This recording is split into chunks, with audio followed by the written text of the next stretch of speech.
I'm joined here today by Tyson Pedro, set to fight Ovince St. Pro at UFC Singapore. Tyson, how are you today? Very good. Thank you for having me on. Yeah, of course. And so you are heading into a big fight. What are your thoughts on your opponent heading into this one? Yeah, he's a dangerous guy, man. He's like me, likes to finish his opponent. He's coming off a loss. I know he's going to want to get back in that winner's circle. So I know he's going to bring the fight, but so am I. And what was your reaction when the fight was offered? Obviously, this is a big one. So they offered me a couple of opponents. I can't remember the other ones, but I'm always going to take the harder fight, and especially if you offer me someone in the top 10, I'm always going to pick it. Yeah, were you excited for this one when you saw the name? Yeah, of course. It's a big name, big opportunity for me. So, I'm just ready to get in there. And how do you think you match up with him? Very good. I've seen a lot of his stuff. I'm developing as a mixed martial artist every day, and I think I've gotten a lot better in this camp. Just little things that I'm picking up. So I'm excited to put on a show. And so, do you think this is your potential breakout fight? I wouldn't say that. Latifi was the breakout fight, and missed that opportunity and messed it up. I don't plan on making that mistake again. Of course. And so, what do you think about fighting in Singapore for the first time? Very exciting. I heard it's a beautiful country. I've only been to the airport, so excited to go there and stay in Indonesia for a little bit afterwards. And so, they're putting all the Australians on the Singapore card. Is there a reason for that? I'm not too sure how that works. It's good for Australians. I'm excited. Especially because it's putting Australian names into more Australian households. MMA isn't as big here as it is in a lot of other countries, and it's only going to make it bigger and better for us and give us more opportunities. And so, how do you think the MMA in Australia is developing? We're seeing a lot of stars. Yourself, Ty, even in New Zealand, it looks like it's growing as well. What do you think of it so far? Yeah, I think a big part of it is Australian media getting behind us. It was frowned upon. A lot of them looked as a blood sport, and I think now that they're realizing we are professional athletes, and we train like every other professional athlete, and we're not just in there just to rip each other's heads off. It's a skilled combat. So it's a lot of it's just building in the country, and exciting times ahead. And I'm happy that I'm a part of it. So speaking of Australia, it looks like you're doing a little bit of promotional work for the potential World Cup. What were you doing exactly?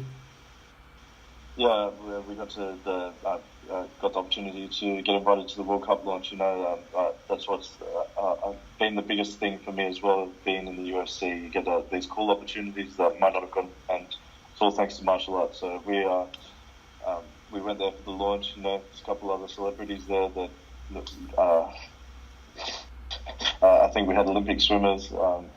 It was just a cool opportunity. It was sponsored by Optus, and they just explained how their coverage was going to be. And it was a cool little event. Got to dance. And so you are coming off a win in Australia. What do you think went right for you in that fight? What did it say again, sorry? What do you think went right for you in the fight? Just being present in the moment. I think the Latifi fight got a bit ahead of myself, and was just excited that I was fighting the top 10 opponent. That wasn't really in the fight as much as I should have been, and I learned that, and I plan on being present for this fight. So, everything. When you're in that zone, you just know, it just everything was right. Everything was on. Weight cut. Food, nutrition, felt strong, in the right mental game, and that's why MMA is so exciting, and so is any professional sport. There could be something little like having a fight with your wife, or having a fight with your friends, or paying a bill, or something that could mess up someone's whole day, and that's the little stuff that has to all be on when you're fighting at the highest level. And so was the fight more fun for you? You were in Australia, you had Tai Tuivasa on the card, you had Mark Hunt on the card. Was it more fun for you to have everyone around? Yeah, amazing.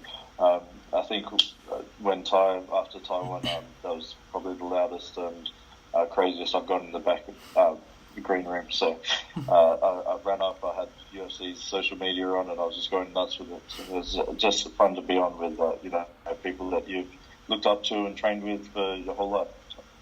And so, how happy were you to erase your first career loss? Yeah, I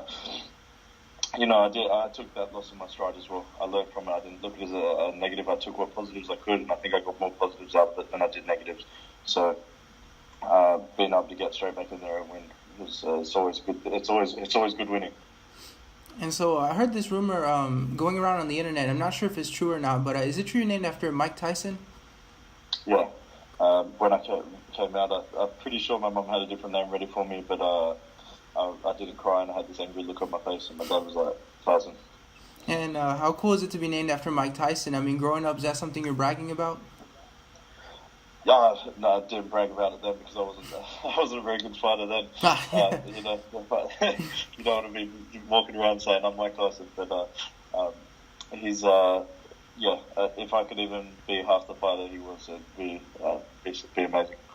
So if I understand, just last week you were in Albuquerque, New Mexico, training with Jackson Wink. Why'd you do half your camp there? I try to always get over to Jackson Wink. It's the only thing is it's a big cut in the pocket. So that's one of the main reasons, money. But second reason is jet lag kills me. So I wanted to get back into Australia, and then I'll eventually go over to Thailand and then Singapore. So, training at Jackson Wink and Cowboys Ranch was an amazing experience. I feel like those 4 weeks I learned the most than I have in a long time in MMA. And so you said you were at Cowboys Ranch. He's got his own, mini hotel there, right? Something like that? Yeah, it's a pretty sick setup and just a bunch of badasses coming from all over to train. So that with Jackson Wink, it was an amazing camp. And so, who are you training with in particular? I mean, we know the coaches, they've prepared for OSP before. Is there anyone in particular you're training with, or is it just a case of working with everybody? It was a bit of everyone, but this is the first camp that I worked with Greg Jackson and Brendan Gibson.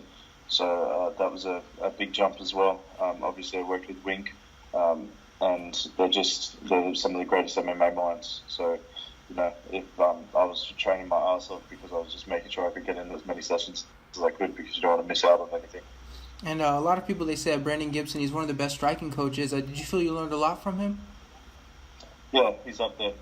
You get with Brendan Gibson, you're getting your flow and your crazy just combinations, and then with Wink, you're getting your crazy. He's able to just produce a crazy amount of power from your striking. So you like with everything, you have all of these coaches and you have that team because you get what you need as an athlete from them. And so now you're back in Australia. Is there anywhere in particular you're training? A little bit all over the place here as well. That's one of the main reasons that I head over to Jackson Wink because it's just one place with everything there. Whereas when I'm over here, I've got to drive to Eagles MMA in Bondi, Castle Hill for my kickboxing, striking, and wrestling with Rob Whittaker's team out at Gracie Smeaton Range. So it's that travelling that's a killer. All right, and so just one more for you. Coming back to your fight with OSP, how do you see this fight playing out? First round finish all the time, every time.